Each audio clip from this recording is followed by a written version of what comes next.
keep going, keep going. Perfect. Looks like we're gonna need a bigger bus. Now that's what I'm talking about.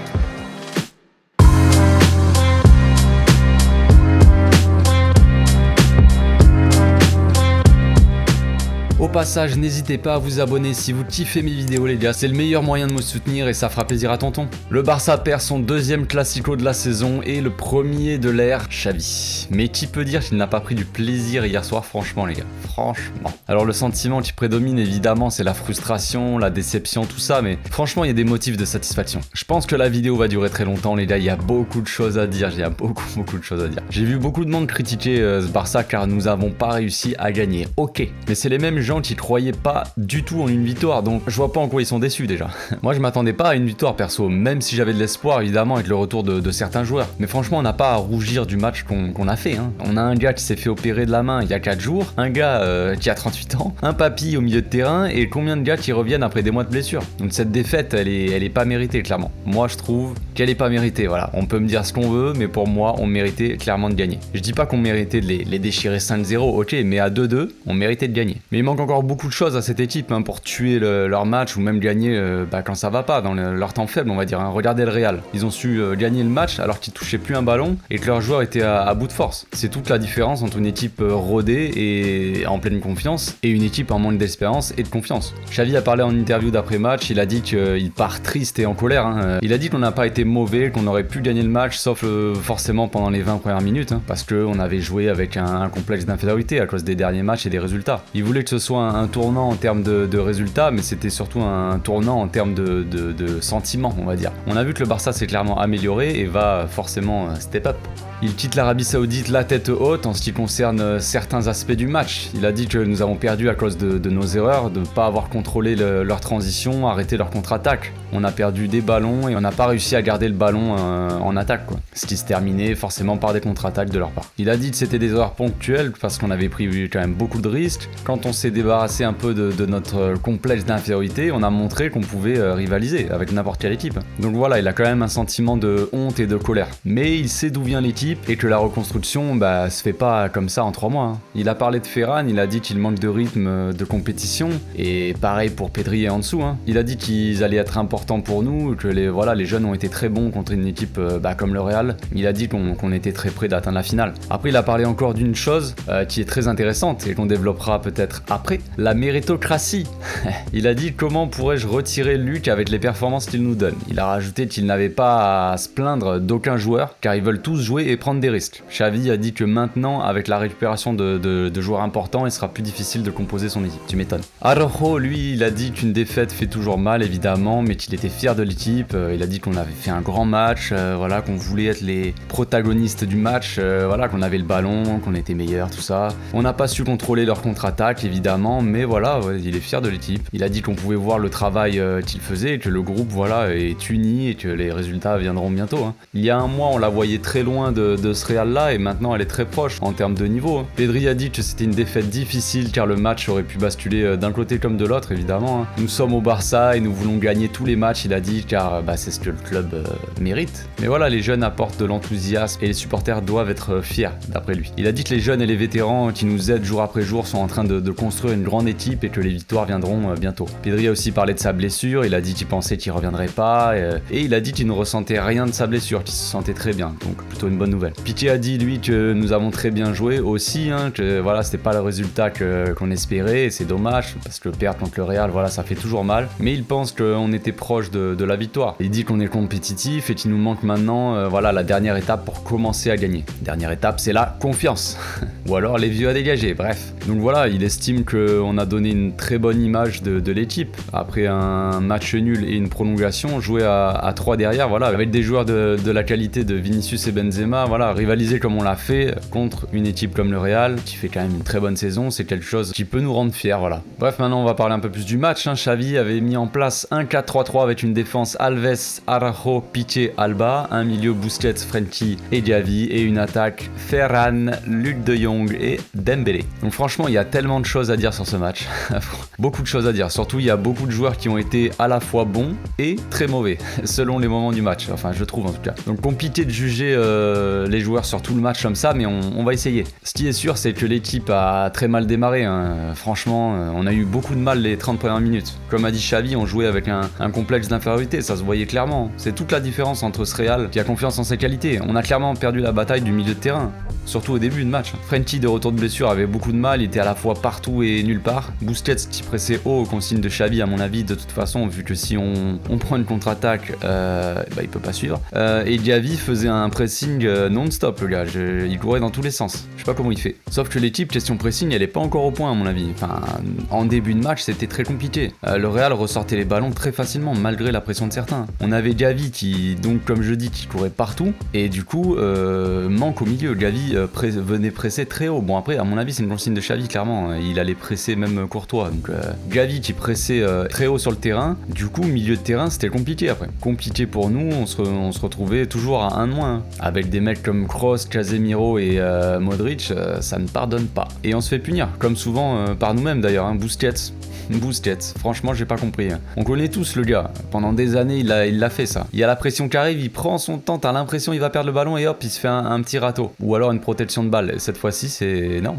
Cette fois-ci c'est juste fait bouffer. Hein. Donc punition directe, 1-0. Là on s'est dit c'est fini, l'équipe va se faire écraser, voilà on va totalement lâcher comme souvent, hein. Contre une grosse équipe en tout cas. Et pourtant non, très belle réaction. Très belle réaction, dommage de réagir à chaque fois quand on se prend un but. Hein. Ça commence un peu à me fatiguer mais bon. Bref, Dembélé qui était très actif nous fait un centre à la Jordi Alba un peu, c'est-à-dire n'importe où, juste pour centrer. Et avec un peu de chance, Luc de Jong qui vient contrer le dégagement et qui marque son but. Très beau but de Luc. Le but de l'année sûrement. À partir de là, on peut se dire que le match, voilà, c'est équilibré. Hein. Pendant une bonne partie du match d'ailleurs, hein. Ça pouvait basculer d'un côté ou de l'autre et encore une fois, ça a basculé du côté du Real et encore une fois, on est revenu au score sur un but d'Ansu Fati. Encore une fois, Ansu revient de blessure et encore une fois, il est décisif et marque son but. Les gens se rendent pas compte, je crois, mais quand il sera en rythme, ça va faire très mal. Très mal. Donc finalement, au moment où le Barça n'était pas loin de prendre l'avantage, le Real nous punit sur ce qu'elle sait faire de mieux, hein, une contre-attaque. Donc on peut pas leur en vouloir de jouer avec le bus devant les cages, hein, les gars, franchement. Ils commencent à douter, voilà, ils se sont rappelés de toutes ces années à pleurer dans les vestiaires après avoir été lessivés sur le terrain. Les souvenirs sont remontés à la surface et ils se sont dit, on va jouer intelligemment les gars, on va mettre le bus. Moi je les comprends, faut pas cracher dessus, hein, les gars. Les mecs sont les meilleurs dans ce domaine. Ils ont pu travailler ça pendant des années, maintenant c'est un peu leur marque de fabrique. Chacun joue à sa façon et au final ils ont gagné. Mais ce que je retiens quand même, c'est beaucoup de positif. Ok, on a perdu un Classico encore une fois, ok, on perd l'occasion d'avoir un trophée, mais on peut sortir de ce match la tête haute. Hein. Le retour de Pedri et d'Ansu ont été magnifiques. Franchement, Pedri il est revenu, c'est comme si t'es jamais parti. Il a été dangereux très rapidement et a fait beaucoup de bien dans tous les domaines. Récupération, pressing, construction, tout ce que tu veux. Et Ansu, mon petit Ansu man, il revient, il claque déjà, j'ai vraiment hâte de voir tout ce beau monde jouer ensemble en tout cas, hein, franchement. Attention les yeux, dans quelques matchs, quelques semaines, ça va faire des étincelles. Pas loin de mettre son retourné acrobatique à la dernière minute, en plus s'il avait mis, je prenais l'avion aujourd'hui pour l'Arabie Saoudite, hein, je vous le dis. Mais évidemment, il n'y a pas que du positif hein, non plus, et évidemment, c'est un peu toujours les mêmes. On parlait tout à l'heure de la phrase de Xavi sur la méritocratie, je pense que ce match, on le perd à cause de Busquets. Pas uniquement à cause de sa perte de balle sur le premier but, hein, mais dans un match comme ça, où tu prends que des contre-attaques, tu peux être sûr qu'il sera jamais là. Donc bizarrement, c'était un peu mieux pour lui quand Nico est rentré et qu'ils ont joué en double pivot, hein, mais l'équipe était trop coupée en deux. Tout le monde était très haut sur le terrain et on le voit sur le dernier but qui nous met KO. Plus personne en défense. Eux ils sont 5 à attaquer alors que nous on est plus que 3 en défense. Piqué tacle comme un débutant et il reste à Araujo pour contrer 4 joueurs alors que Nico lui il est un peu trop loin de l'action et Busquets était encore en train de courir pour revenir. Pendant 30 minutes encore il était en train de courir. Donc la méritocratie c'est bien mais à partir de quand on peut sortir Busquets du 11 ? Jusque là on pouvait trouver une excuse. Ok, Pedri était blessé, il y avait beaucoup de joueurs de la baie sur le terrain hein, sachant qu'on est limité à 3. Bref, avec le retour de Frenkie et Pedri, est-ce qu'il serait pas temps de tester un milieu Frenkie en 6 avec les deux devant, hein, Pedri, Gavi, voire même Nico, de temps en temps. Donc on verra si Xavi continue à faire confiance à Busquets. Malheureusement, je pense que oui. Je pense que Busquets sera sur le terrain. Xavi a énormément confiance en lui et il est capitaine le gars, donc ça doit jouer un minimum. Réponse dans les prochains matchs. Hein. Et quand tout le monde sera en forme surtout. Quand Frenkie, quand Pedri, quand Ansu, voilà devant. Parce que à chaque fois on doit mettre Abdé ou Jutla devant. Parce qu'il nous manque des attaquants aussi, donc ça fait jouer des joueurs de la baie. Quand on aura tous nos attaquants dispo et toute notre équipe en fait, tout simplement, qui seront en forme, là on verra si Busquets joue encore. Si c'est le cas, je je ne peux pas comprendre cette décision, franchement, je ne peux pas. Alba aussi, alors hein, pour lui je suis un peu plus mitigé, tu vois, parce que son début de match est encore une fois catastrophique, hein, mais il s'est quand même rattrapé en deuxième mi-temps. C'est lui qui offre le but à Ansu Fati sur un très beau centre pour une fois, comme quoi quand il s'applique, hein, ça peut être bien, et défensivement il a fait quelques retours décisifs, hein. Donc ça montre aussi qu'il choisit clairement ses matchs, hein, mais bon bref. Ça n'empêche qu'il va falloir lui installer une concurrence, hein. Baldé à mon avis est trop juste pour le concurrencer, mais s'il joue jamais, il sera toujours trop juste, hein, malheureusement. Il y a aussi Mika Marmol dans l'équipe B qui peut jouer à gauche, même s'il est plus central, ou alors Dest, qu'on peut essayer à gauche aussi, hein. À voir, je sais pas. Pour Alves, ça a été compliqué aussi, on va pas se mentir, hein. J'avais dit dans l'avant-match que le duel de ce match allait être entre Alves et Vinicius, et malheureusement Alves s'est quand même fait bouffer, hein. Après c'est pas vraiment une surprise, voilà, il a pas été spécialement mauvais non plus, mais compliqué de marquer ce gars-là vu sa vitesse, hein. Donc j'en veux pas à Dani, défensivement il pouvait pas faire beaucoup mieux. Par contre offensivement c'est un peu dommage qu'on n'ait pas vu plus de centres pour Luc de Jong. On l'avait vu le week-end dernier, il avait été dangereux sur les centres. Là voilà, tous les centres sont venus de la gauche, d'Alba et Dembélé, hein. D'ailleurs on va parler de Dembélé vite fait, j'ai trouvé que c'était un peu mieux, il a été dangereux et toutes les actions sont venues de lui, hein, surtout en début de match, en première mi-temps. Par contre faudra qu'il prenne des cours pour cadrer ses frappes le gamin, parce que on connaît tous le monsieur et ses frappes.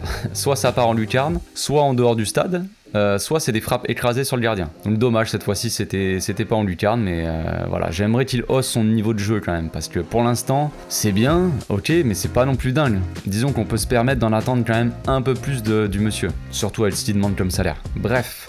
Petit mot pour Luc aussi, encore une fois décisif. Grand monsieur, Luc de Jong. Grand monsieur. Le joueur le plus dangereux devant. Il a pesé sur la défense et a été très actif de la tête surtout, hein. Dommage qu'il sorte qu'avec un but, mais il aurait pu en mettre au moins un autre, hein. Franchement, ça aurait été mérité. On va finir par Ferran Torres, hein. Bon, on peut pas vraiment dire que son début est idéal, hein. Les conditions n'étaient pas vraiment réunies. Premier match avec le Barça, classico, après plusieurs mois sans jouer à cause de sa blessure, voilà. Donc on l'a pas vu de la première mi-temps clairement, hein, mais il faut lui donner du temps. Franchement ça sert à rien de le juger là-dessus, moi je ne lui en tiens pas rigueur. Il est remplacé par Abdé qui a été plutôt bon, j'ai trouvé, hein. J'ai pas compris les critiques contre lui d'ailleurs. Il a été très bon franchement dans le repli défensif surtout, et a beaucoup aidé Alves, hein. Alors offensivement ça aurait pu être mieux forcément, mais c'est compliqué face à Mendy. Mendy il est costaud, il est rapide, compliqué de le passer, hein. Regardez Dembélé face à Carvajal et ensuite face à Mendy en fin de match. C'était pas pareil, hein. Enfin bon, je vais m'arrêter là, on pourrait en parler pendant des heures de ce match et on en viendrait sûrement toujours au même point. On n'est pas passé loin de le gagner, mais il nous manque encore un peu de confiance, de fraîcheur physique et ce brin de réussite, hein. La réussite du champion, ça est celle de l'équipe en forme. On l'a eu pendant des années et maintenant elle nous fuit un peu. L'exemple parfait c'est sur le but de Benzema, le deuxième but. Un mix de réussite pour le Real et de fébrilité défensive pour nous. Mais comme je l'ai dit, il y a énormément de motifs d'espoir sur ce match, hein. J'ai choisi de retenir que le positif perso, donc on va revenir plus fort et ça dans très peu de temps, je vous le garantis les gars. J'espère que vous n'êtes pas trop déçus en tout cas les gars, dites-moi dans les commentaires ce que vous avez pensé du match. On se retrouve bientôt pour une nouvelle vidéo, d'ici là passez une très bonne journée, portez-vous bien, ciao.